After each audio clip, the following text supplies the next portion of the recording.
네, 먼저 세 분 하시는 일에 대해서 청중분들에게 간략하게 소개를 부탁드릴게요. 먼저 우정근 박사님. 예, 안녕하세요. 저는 한국중력파연구협력단에서 중력파 연구를 하고 있는 국가수리과학연구소의 오정근입니다. 네, 감사합니다. 그다음에 황호성 교수님. 네, 저는 은하가 어떻게 태어나고 은하가 어떻게 자라고 은하가 우주에서 어떻게 분포하고 있는지를 연구하고 있는 황호성입니다. 그리고 오늘 멋진 강연을 해주신 임명신 교수님. 네, 저도 황호성 교수님 얘기처럼 뭐 은하가 어떻게 진화를 해왔냐 그런 연구도 하고 있고요. 최근에 들어서는 워낙 새롭게 탄생하는 천체들이 많이 있기 때문에 초신성이라든가 중력파 천체 같은 그런 것들도 연구를 하고 있습니다. 네, 오늘 2부 토의는 여러분들이 가장 궁금해하시는 주제로 준비를 했습니다. 암흑물질과 암흑에너지 그리고 중력파인데요. 먼저 첫 번째 패널 토의 주제로 암흑물질과 암흑에너지에 대해서 얘기를 나눠보겠습니다. 일단 황호성 교수님께 여쭤보고 싶어요. 두 개 단어가 굉장히 비슷한데 좀 간단하게 비교해 주신다면 어떻게 될까요? 우리가 보통 암흑이라는 말이 들어있어서 비슷할 거라 생각을 하는데 실제로 암흑물질은 우리가 이제 눈에 보이지 않는 물질을 의미하고 근데 암흑에너지는 물질이 아니라 에너지입니다. 보통 그래서 우리가 암흑물질을 처음에 이제 얘기한 거는 예전에 하늘에 보면은 은하단이라고 은하들이 이렇게 모여 있는 그룹이 있는데 그 은하들이 자유롭게 이제 돌고 있거든요.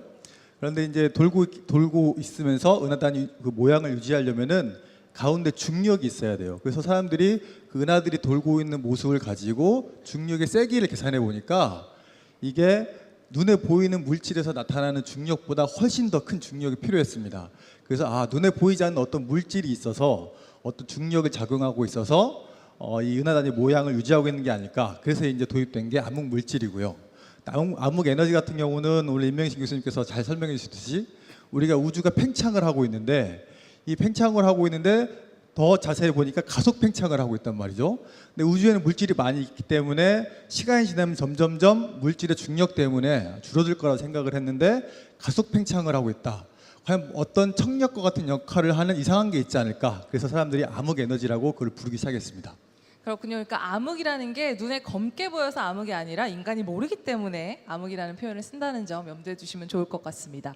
그러면 암흑 물질이 뭔지 굉장히 궁금해지는데 그 실체가 뭔지 또 그 관련해서 어떻게 연구가 이루어지고 있는지를 한번 여쭤보고 싶어요. 임명신 교수님께 여쭤볼게요. 암흑물질이요. 예, 암흑물질은 이제 글쎄 뭐 여러 가지 다양한 가능성이 있습니다. 엑시온이라든가 아니면 뭐 마초라고 해서 매시브 헤일로 컴팩트 오브젝트라는 것도 있고 블랙홀도 있을 수 있고 뭐 윈프라고 하는 또 재미있는 입자들도 있고요. 그런 가능성이 있는데 뭐 그 암흑 에너지의 존재 의무를 보는 것은 아까 얘기한 것처럼 뭔가 별의 운동이나 은하의 운동을 통해서 알 수가 있습니다. 양은 알 수 있는데 정체는 알 수가 없는 거죠. 정체를 알기 위해서 뭐 블랙홀이냐 아니면 뭐 그런 눈에 보이지 않지만 굉장히 고밀도 전체가 어딘가 있지 않을까 해서 은하 주변에 그런 것이 있지 않을까 탐색을 해봤는데 뭐 중력 렌즈라는 그런 반부를 이용해서 했습니다. 별로 없어요. 후보가 안 됐고요. 그러면 뭐 윈프나 뭐 그런 뭐 그 입자들이 있잖아요. 엑시온과 같은 입자들이 되지 않을까라고 해서 그런 입자들은 반입자도 있고 그렇기 때문에 뭐 두 개가 합쳐지면 감마선으로 변하고요. 그것이 저희가 이제 관측을 할 수 있어야 됩니다. 최근까지 찾아봤는데 잘 없어요. 예. 근데 뭐 완전히 그런 입자가 완전 배제된 것은 아니고요. 그렇지만 점점 설 자리를 좀 잃어가고 있는 것이 아닌가 하는 걱정이 좀 되기 시작합니다. 그렇군요. 뭐 암흑물질 찾다가 해프닝도 굉장히 많이 벌어졌다고 해요. 그렇죠? 네. 네, 그래서 실제로는 이제 하늘에서 암흑물질을 찾는 이제 그 방법이 있는데요. 보통 이제 암흑물질 충돌을 하게 되면 소멸을 하면서 감마선이라는 걸 내게 됩니다. 그래서 우리가 천문학자들 관측을 해서 몇 년 전에 우리 은하 중심에서 굉장히 센 감마선이 발견이 됐는데요. 그래서 암흑물질의 어떤 직접적인 증거가 아닐까라고 사람들이 많이 의심을 했는데 나중에 이제 알게 봤더니 그 감마선이 암흑물질 소멸이 아니라 다른 기작에 의해서 이제 발견된 것이다. 그래서 암흑물질의 증거는 아닌 걸로 판명이 됐는데 제가 방금 말씀드린 거는 하늘에서 이제 암흑물질을 탐색하는 방법이고요. 보통 이제 지구상에서 직접 암흑물질을 탐색하는 방법도 있는데 실제로 이제 한국에서 예전에는 서울대에서 이제 킴스라고 하는 그 암흑물질 직접 탐색하는 연구단이 있었고 이제 그게 이제 계속 진화를 해서 지금은 이제 IBS라고 하는 그 연구소에서 이제 거기서 암흑물질을 직접 탐색하려고 하는 작업을 지금 한국에서 하고 있습니다. 그렇군요. 암흑물질 연구에 대해서 좀 여쭤봤으니까 이번에 암흑 에너지 쪽으로도 한번 여쭤봐야겠죠. 어떻게 추정하고 또 어떻게 연구하고 있는지 궁금합니다. 그래서 암흑 에너지를 지금까지 추정해낸 뭐 그 유일한 그 단서는 우주가 가속 팽창을 하고 있다는 것입니다. 그렇죠. 그것으로부터 알 수가 있기 때문에 사실은 이제 암흑 에너지를 직접적으로 이제 검출하기 어려운 것이 그것을 질량 밀도로 환산하면 세제곱 센티미터당 10의 마이너스 33g, 굉장히 적은 양이 되고요. 그것이 이제 우주 공간에 골고루 퍼져 있기 때문에, 그리고 아까 인기 밀도의 73%씩이나 되는 에너지 양을 갖다 만들어낼 수는 있습니다. 그래서 당분간은 유일한 희망은 암흑 에너지 작용 때문에 생겨나는 우주의 거대 구조의 변화, 그리고 이제 좀 더 초신성을 이용한 좀 더 정밀한 우주 가속 팽창의 측정, 그것이 앞으로 한 수십 년 동안은 거의 유일한 방법이 아닐까 그렇게 생각하고 있고요. 아까 얘기했던 W 값 있잖아요. 그것이 뭐 앞으로 한 수십 년 동안의 관측을 통해서 굉장한 정밀도로 측정이 될 것 같습니다. 근데 지금 현재도 어떤 학자들은, 우주론을 연구하는 학자분들은 아무래도 이거 암흑 에너지는 우주 상수 같은데, 진공 에너지 같은데, 아까 무의 우주를 만드는 그런 경우가 있잖아요. 그렇게 비관적으로 보고 있는 사람도 있습니다. 우주상수 말씀을 해주셨는데 우주상수에 대해서 좀 간략하게 설명을 해주실 만한 분이 계실까요? 네.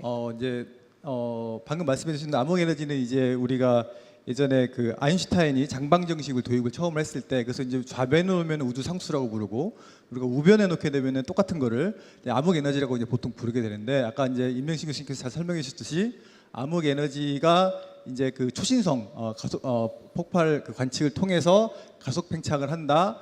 가속 팽창을 하려면은 뭔가 필요하다. 그래서 이제 도입이 되게 됐는데, 그래가지고 이제 그 가장 유력한 후보로 진공 에너지라고 하는 거 아까 말씀해 주셨는데, 그래서 우리가 알고 있는 진공은 멀리서 보게 되면은 이제 아무것도 없는 무의 상태인 것 같지만, 실제로 가까이서 가서 보게 되면은 입자 반입자라고 하는 것들이 생겨났다 없어졌다. 그래서 우리가 보통 뭐 모래 사장이 있으면은 가까이서 보면은 모래알이 다 이제 구별이 되지만, 멀리서 보게 되면은 어떤 큰 그런 이렇게 모래사장의 흐름만 보이게 되잖아요.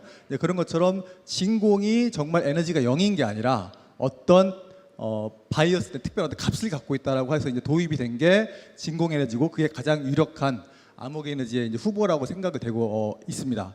근데 이제 우주상수 말씀을 하셨는데, 우주상수는 이제 아인슈타인이 일반 상대성 이론을 이제 처음 이제 완성한 게 1915년인데, 딱 100년이 지나서 이제 중력파를 우리가 발견했어요.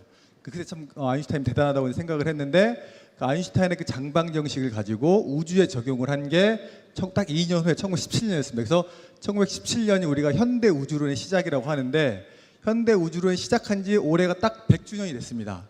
100주년이 됐는데, 그때 바로 아인슈타인이 우주상수라는 걸 도입을 했거든요. 우주상수라고 하는 게 도입된 게 약 80년 만에 초신성 관측을 통해서 또 한 번 그 아인슈타인이 옳았다라고 하는 거를 우리가 이제 알게 됐는데, 그만큼 아인슈타인은 정말 위대함을 우리가 절실히 깨닫고 있습니다. 네.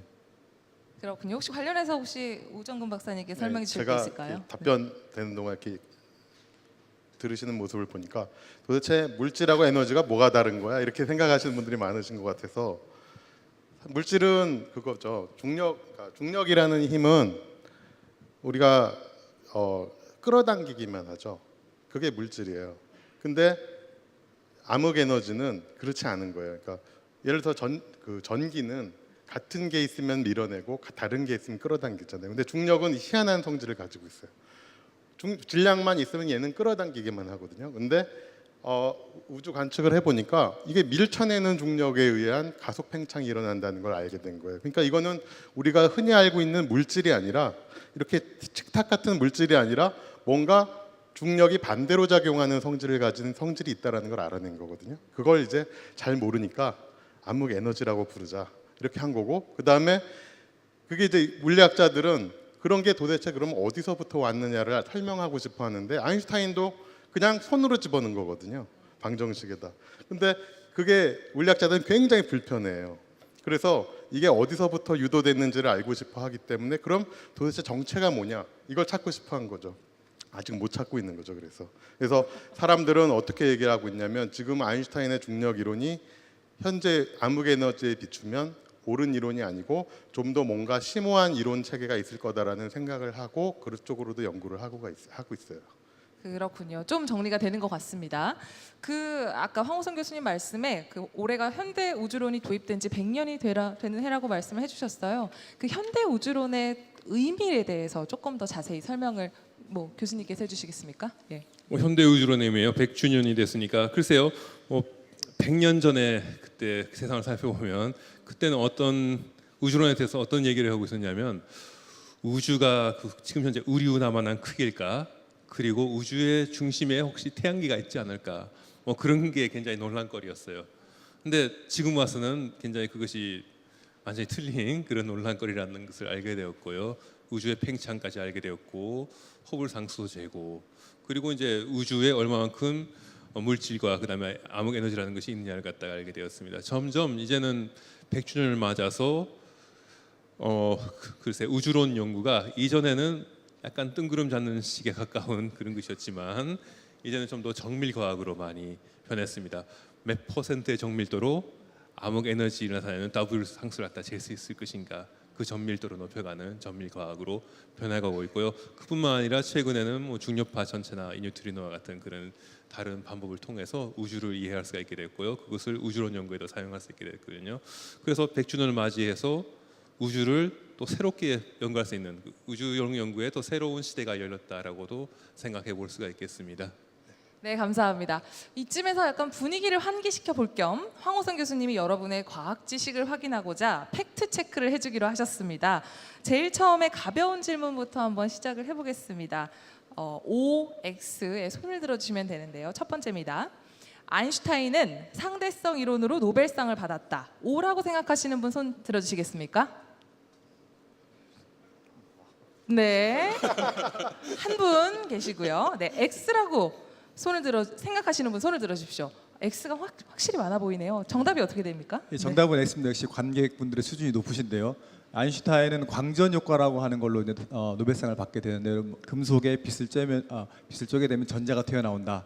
근데 이제 뭐 그때 우스갯소리로 이제 상대성 이론을 전 세계에서 이해하는 사람은 3명밖에 없었기 때문에 노벨상 위원회조차 이해를 못해서 받지 못했다라는 뭐 그런 설이 있습니다. 네, 저희가 첫 번째 질문 너무 쉬운 걸 준비한 것 같습니다. 다음 질문 기대해 주십시오. 우주가 가속 팽창한다고 들으셨죠? 현재 우주 팽창의 중심이 지구는 아니지만 우주 어딘가에는 이 우주 팽창의 중심이 있을 것이다. O라고 생각하시는 분 자리에서 손 들어주시겠습니까? 네, 계시고요. 이번엔 X라고 생각하시는 분 손 들어주시겠습니까? 네, 이번에도 X가 많습니다. 정답이 어떻게 되죠? 정답은 X입니다. 정말 수준들이 높으신데요. 예상치 못한 결과인데. 당황하고 계세요. 네. 이건 좀 재밌고 좀 어려운 내용이기도 한데 간단히 설명을 드리기 위해서 우리가 이제 쉽게 2차원에 사는 개미라고 이제 가정을 해보게 되면은 여기 이제 그림을 이제 보여주고 있는데요. 3차원 구는 시간에 따라서 팽창을 하고 있습니다. 우리가 살고 있는 2차원 개미는 이 평면에 살고 있는데 3차원에서는 정확히 구의 중심이 있죠. 근데 2차원 사는 개미가 봤을 때는 이 표면에 중심이 없습니다. 그렇죠? 그러니까 우리가 사는 3차원의 우리를 생각해 봤을 때 우리는 실제로 관측을 해보게 되면은 우주의 중심을 찾을 수가 없어요. 근데 만약에 이런 논리라면은 우리보다 한 차원 더 높게 보는 어떤 존재가 있다면 그 사람한테는 중심을 알지만 우리는 중심을 찾을 수 없는 그런 게 아닐까 이렇게 생각이 됩니다. 그렇군요. 이번 문제는 약간 헷갈리실 것 같아요. 우주가 팽창하고 있다면 우리 태양계도 팽창하고 있을 것이다. O라고 생각하시는 분 손 들어주시겠습니까? 네. 네, 이번에는 O 좀 계십니다. 네, 이번에는 X라고 생각하시는 분 손 들어주십시오.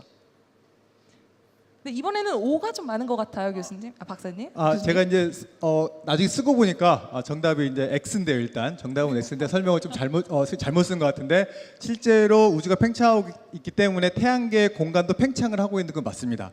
근데 이제 우리의 중력이 이 우주의 팽창보다 이기기 때문에 이런 작은 스케일에서는 실제로 행성 간의 거리는 멀어지고 있지 않습니다. 그래서 공간은 팽창하지만 행성 간의 거리는 멀어지고 있지 않다는 거 이렇게 말씀드리고 싶습니다. 네, 전문가한테도 이렇게 설명하기 어려운 거를 이렇게 잘 맞춰주고 계십니다, 여러분. 네, 한 문제 남았습니다. 마지막으로 암흑 물질은 태양계에도 있다. O라고 생각하시는 분 자리에 손 들어 주십시오. 네, O 많습니다. 그다음에 X라고 생각하시는 분 소신 있게 손 들어 주십시오. 네. 계시고요. 네. 정답은 정답은 O입니다. 예. 아까 이제 그 처음에도 말씀드렸듯이 암흑물질을 하늘에서 찾는 방법도 있고 암흑물질을 지구상에서 찾는 방법이 있다고 했듯이 암흑물질은 전 우주에 퍼져 있지만 굉장히 지구상에서는 그 중력이 세게 약하기 때문에 찾기 어렵습니다. 예. 네, 잘 들었습니다. 황호성 교수님께 큰 박수 부탁드릴게요. 다른 두 분 패널 혹시 이번 팩트 체크 OX에 대해서 뭐 첨언해 주실 만한 게 있을까요? 에피소드 하나 전해드리면 그 상대성 이론을 3명밖에 이해를 못했다라는 얘기가 사실은 그 에딩턴이라고 하는 그 아인슈타인 상대성 이론 나오고 일식을 관측을 해서 옳다는 걸 증명한 천문학자가 있는데 이 천문학자가 아인슈타인의 열렬한 팬이었어요. 그래서 본인이 상대성 이론을 이해하고 있다는 굉장한 자부심을 가졌는데 어떤 기자분이 자기도 이해한다는 약간 이렇게 뻐기는 듯한 투로 와가지고 전 세계 3명 이해하고 있는 거 맞죠? 딱 이렇게 질문을 했대요. 그랬더니 에딩턴이 2명까지는 알겠는데 세 번째는 누군지 모르겠는데요. 그러면서 이제 거기서 나온 얘기라고 합니다. 그렇군요. 어디 가서 양자역학 안다는 얘기 함부로 하면 안 될 것 같습니다. 정리하겠습니다. 아인슈타인 덕분에 그리고 수많은 관측 장비 덕분에 100년 전의 사람들과 지금의 우리는 우주를 이해하는 눈이 확연히 달라진 것 같습니다. 이렇게 우주를 볼 수 있는 눈을 제공해준 과학자분들께 감사드리면서 두 번째 패널 토의 주제로 넘어가 보도록 하겠습니다. 두 번째 주제는 중력파입니다. 두근두근 되죠? 올해 노벨상도 받았습니다. 중력파에 대해서는 임명신 교수님께서 한번 설명을 해주셨는데 그 다음에 3분 과학으로 오정근 박사님께서 중력파 발견의 뒷얘기를 정리해 주시겠습니다. 오정근의 중력파 이야기 큰 박수 부탁드립니다. 네, 반갑습니다. 한 분 동안 진행을 해야 되기 때문에 제가 한 장에다 담았어요. 아주 바쁘게 100년 동안의 이야기를 한 장에 담았는데 바쁘게 달려보겠습니다. 1916년에 이제 100년이 걸렸어요. 중력파를 이론부터 관측하는 데까지. 근데 1916년이 언제냐면 일반 상대성 이론이 발표가 되고 다음 해예요. 그래서 아인슈타인이 생각을 해요. 뭐라고 생각을 하냐면 아무것도 없는 우주 공간에 갑자기 별이 짠 하고 나타나거나 별이 갑자기 탁 터지면 어떤 일이 벌어질까? 마치 잔잔한 물에 우리가 돌을 던지면 어떤 일이 벌어질까 상상한 비슷한 상상을 한 거죠. 그래서 실제로 자기 아인슈타인의 방정식을 풀어요. 그랬더니 그게 바로 물에다 돌을 던지면 물결이 퍼져나가는 것처럼 별도 없다가 갑자기 터지면 그 파동 같은 게 전파돼 나간다라는 걸 발견을 해요. 그게 바로 1916년의 발견이었고 최초로 중력파라는 이름을 붙입니다. 그리고 그 성질이 빛속도로 움직이고 우리가 검출할 수 있을 정도 아니다. 굉장히 작아서 내가 살아있는 동안에 물론 앞으로도 발견할 수 없을 것이다라는 회의를 가졌는데 20년 뒤에 아인슈타인이 중력파에 대한 논문을 한 편을 더 쓰는데 중력파가 존재하지 않는다는 결론을 낸 논문을 내요. 그래서 도대체 뭐지 하고 있던 이제 동료 과학자들이 막 검증을 해보니까 아인슈타인이 틀렸다라는 걸 발견을 해요. 그래서 아인슈타인이 논문에 출간되기 직전에 아인슈타인에게 편지를 써서 당신 논문이 틀렸다고 얘기를 하죠. 그리고 나서 아인슈타인은 바로 중력파가 다시 존재한다고 결론을 고치는 논문을 내요. 그러니까 이게 왜 이런 일이 벌어졌냐면 아인슈타인조차도 중력파의 존재에 대해서 확신이 없었던 거죠. 그리고 이 당시에 물리학은 어떤 거에 관심이 더 많았냐면 별이 과연 무한히 그대로 유지할 것인가 아니면 블랙홀 같은 천체로 바뀔 것인가라는 거에 더 관심이 많았기 때문에 중력파는 중요한 연구 주제가 아니었어요. 그렇게 이제 한 50년 정도, 40년 정도를 지나다가 이 웨버라고 하는 사람이 최초로 중력파를 실험적으로 검출해 보겠다라는 아이디어를 내서 이런 장치를 4개를 만들어요. 이게 알루미늄 막대기예요. 2m, 1m 지름을 가진. 그리고 이 장치를 가지고 중력파 관측을 시작을 합니다. 그리고 10년 뒤에 과감하게 내가 우주에서 오는 중력파를 발견했다고 선언을 해요. 그래서 난리가 났어요. 거의 뭐 재작년 같은 중력파 발견 그거 이상으로 엄청난 빅히트를 친 거죠. 이 노벨상을 탈 거라고 생각했어요. 근데 한 10여 년 동안의 사람들이 검증을 한 결과 웨버가 틀렸다. 웨버가 문제가 있고 소프트웨어도 에러가 투성이고 웨버의 실험 장치는 중력파를 검출하기에 충분히 감도가 좋지 않았다는 결론을 내고서 웨버의 실험이 틀렸다고 발표를 하죠. 그리고 나서 이제 사람들이 생각을 해요. 웨버의 장치로 하기가 어려우니까 새로운 개념의 중력파 검출기를 만들어 보자. 그래서 이분이 올해 노벨 물리학상을 받은 분의 젊은 시절, 굉장히 잘생겼죠. 레이너 와이즈라고 하는 분이 론 드레버라는 분하고 같이 레이저 간섭계라는 장치의 원형을 만들기 시작해요. 그래서 10m, 30m, 100m 점점 사이즈를 키워가면서 이런 레이저 간섭계를 30년 동안 연구를 하죠. 그리고 중력파 검출이 될 뻔했던 사건이 한 번 있었는데 이게 1987년에 터졌던 초신성이에요. 이때 지구에서는 웨버의 장치를 1000배 정도 민감하게 만든 중력파 검출기를 만들었는데 그것도 5대나 다 수리 중이었어요, 이 당시에. 그래서 돌아가지 않고 있었어요. 그래서 실패했죠, 안타깝게. 그렇게 어려운 시절을 지내다가 드디어 요 세 사람, 킵손, 라이너 와이즈, 론 드레버, 요 세 사람이 드디어 중력파 검출을 할 수 있는 기술적인 준비가 됐다 생각을 해서 미국 과학재단에다가 돈을 달라고 제안서를 씁니다. 그래서 드디어 3억 달러의 공사비를 들여서 4kg짜리 8길이가 4km 되는 2대의 중력파 검출기를 2002년까지 건설을 하고 첫 번째 관측을 하죠. 그리고 실패해요. 첫 번째 관측에서. 그래서 미국에서는 5년 동안 한 번 더 해보자 하고 감도를 3배, 10배까지 올리는 계획을 세우고 드디어 첫 가동되는 그 해에 그 주에 바로 첫날에 중력파 신호가 들어온 걸 포착을 합니다. 드라마틱한 일이죠. 그리고 이 2년 동안의 관측 동안에 중력파 신호를 5개를 관측을 해요. 그래서 드디어 2017년에 이분은 안타깝게도 올해 초에 돌아가셔서 노벨상을 못 받으시고 라이고 과학을 이끌었던 다른 분이 추가가 돼서 3분이 노벨 물리학상을 받게 되죠. 자, 이게 이제 100년간의 역사고요. 현재 우리 인류가 중력파 검출기를 가지고서 관측을 한 중력파의 파동이 이렇게 5개, 중성자별 하나, 이렇게 해서 6개의 중력파를 이제 발견을 하게 된 거죠. 그래서 아까 이제 임명진 교수님이 보여주신 최초의 중력파는 블랙홀 2개가 충돌하면서 내는 이런 윕 소리가 나는, 자, 이거 처프 신호라고 부르는 신호입니다. 시간이 가면서 소리가 점점 커지고 빨라지는 그런 신호를 처프 신호라고 부릅니다. 자, 이게 바로 중력파가 100년 동안 어떻게 발견됐는지. 마지막으로 노래를 한 곡 들려드릴 텐데 이승환 씨의 노래예요. 제목이 10억 광년의 신호인데 이게 왜 들려드리냐면 전 세계 최초로 발매된 중력파 노래예요. 2016년 4월 21일 날 발매가 됐는데 2월 11일 날 발표를 했죠. 자, 왜 그러냐? 가사를 보시면 10억 광년을 날아왔어요, 신호가. 근데 최초 중력파 발견된 오차 범위가 대략 이 정도 돼요. 그리고 공전하던 별이래요. 이게 쌍성계죠.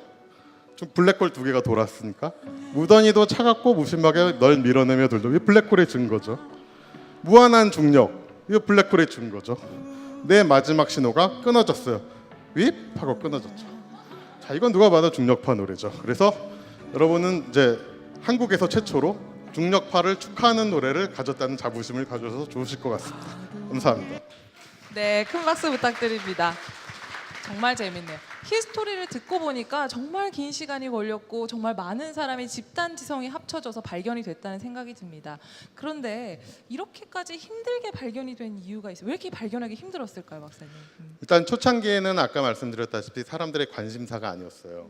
그리고 그걸 해봐야 내 경력에 도움도 안 되고 재미가 있을 것 같지도 않고 그랬었죠. 근데 이제 처음 그 발견을 해야겠다라고 이끈 사람이 이제 아까 말씀드렸던 조 웨버라고 하는 분인데 이분이 아무도 하지 않을 때 거의 한 20년간을 혼자서 그 장치를 만들고 시도를 한 거죠. 그리고서 비록 거짓말 사실이 아닌 걸로 밝혀졌지만 그 거짓된 발표로 인해서 전 세계가 중력파 관측을 시작하게 된 거예요. 그러니까 아이러니컬한 일이죠. 그렇군요. 사실 저희 과학 기자들 사이에선 해프닝이 있었던 게 작년에 노벨 물리학상을 중력파가 받을 줄 알고 기사 다 써놓고 되게 여유롭게 놀고 있었거든요. 근데 아시다시피 위상 물리가 받아서 굉장히 당황을 했습니다. 지금 생각해 보면 왜 그때 안 받고 지금 받았지? 이런 생각도 들고 왜 그때 우리가 당연히 중력파가 노벨상감이라고 생각했지? 이런 생각이 들기도 하거든요. 왜 사람들이 중력파 하면 노벨상감이라고 그때 당시에 생각을 했을까요, 박사님? 네, 교수님께 한번 여쭤볼까요? 네. 예, 뭐 제가 설명할까요? 뭐 그 크게 두 가지로 볼 수 있겠는데요. 한 가지는 일반 상대성 이론이라고 하는 그 아인슈타인의 중력 이론을 갖다 검증을 했다라는 것이 굉장히 큰 것 같고요. 또 다른 하나는 그 중력파라는 새로운 방법으로 우주를 처음으로 제대로 연구를 할 수 있었다라는 것입니다. 뭐 그 강연 도중에 얘기를 했지만 새로운 방법으로 우주를 연구할 때마다 새로운 사실들을 많이 알게 되거든요. 그래서 그런 의미에서 새로운 사실을 갖다 더 알 수 있게 하는 방법이라는 뜻에서 이게 중요한 발견이 아니었나 그렇게 생각이 됩니다. 그렇군요. 근데 사실 노벨상은 아무 연구나 사실 받는 게 아니잖아요. 이런 중력파가 우리 삶에 미치는 영향이 있을까요, 교수님? 뭐 당장은 없을 것 같습니다. 혹시 어떤 영향을 미칠지 아시는 분 계시면 알려주세요. 예, 그 연구비 신청할 때 도움이 되니까요. 예, 그런데 뭐 단시간적으로는 영향을 주지 않겠지만 길게 본다면 인류에게 틀림없이 이득이 될 거라고 생각하고요. 예를 들면 뉴턴의 뭐 중력 법칙, 만유인력의 법칙이라든가 역학 법칙 그런 것들이 나온 직후에 임팩트를 주지는 않았거든요. 아인슈타인의 일반 상대성 이론 뭐 세계에서 2명인가 3명밖에 이해하지 못했다. 그럼에도 불구하고 세계가 열광했고 아무런 응용 분야가 그 당시에는 단장 없었지만 열광했습니다. 그렇지만 한 50년, 100년이 지나서 뭐 뉴턴의 그런 물리학 법칙이라는 것이 산업혁명 같은 것으로 이어졌다고 생각할 수 있겠고요. 그리고 뭐 아인슈타인의 일반 상대성 이론, 뭐 특수 상대성 이론 다 합치어서 그렇겠지만 원자력 발전소라든가 뭐 그 지금 현재 저희가 쓰고 있는 GPS 기술에 다 접목이 되어서 사용하고 있습니다. 그래서 결국은 길게 보면 뭔가가 인류에게 이로운 일이 될 것 같습니다. 그렇기 때문에 이렇게 연구를 많이 하고 있는 것이고요. 그렇기 때문에 사람들이 아마 당장 뭔가 돈이 되거나 뭐 경제적인 이득이 되진 않지만 그런 뉴턴의 만유인력 법칙, 일반 상대성 이론이 나왔을 때 진짜 대단한 발견이구나라고 깨달았던 것 같아요. 네, 그렇게 생각합니다. 그렇군요. 혹시 뭐 천문학 쪽으로도 네. 일단 천문학이 완전히 바뀌었죠. 뭐냐면 블랙홀이라는 거의 존재 자체도 불과 5년 전만까지 해도 이렇게 추정만 하고 있었거든요. X선 관측을 이용한 블랙홀의 후보 이렇게 부르고 있었는데 빛으로 관측하기가 어렵죠. 블랙홀이 혼자 있으면 또는 두 개가 돌더라도 빛이 나오지 않으니까요. 블랙홀은. 근데 이번에 중력파 발견은 블랙홀이 존재하는 걸 진짜 증명한 거죠. 중력파로. 그리고 쌍성으로 존재하는 것도 증명한 거고 이게 심지어는 돌다가 충돌해서 하나의 더 큰 블랙홀이 된 것도 발견한 거예요. 1타 3피를 가지고 온 거죠. 중력파가. 그다음에 두 번째 아까 임명신 교수님 말씀하신 킬로노바라는 현상. 이것도 사실은 관측은 많이 되고 있었지만 그 원인에 대해서는 알 수가 없었는데 중력파를 같이 관측함으로써 중성자별이라는 별 두 개가 충돌한 게 킬로노바 현상을 일으키는구나라는 걸 알게 된 거예요. 이거는 중력파가 없었으면 사실은 모르는 발견들이었던 거죠. 그러니까 사실은 천문학 자체가 완전히 바뀐 거고 거기에서 더 알게 된 건 사실은 제가 아까 뒤에서 대기하면서 생각한 건데 뉴턴이 훌륭한 물리학자긴 하지만 연금술사도 됐잖아요. 연금술에 굉장히 빠져 있었는데 뉴턴 이후에 드디어 중성자별 충돌을 통해서 금이 어떻게 만들어지는지를 이제 알아낸 거예요. 그죠? 그러니까 우리도 지금 연금술을 하고 있다고 보시면 되는 거죠.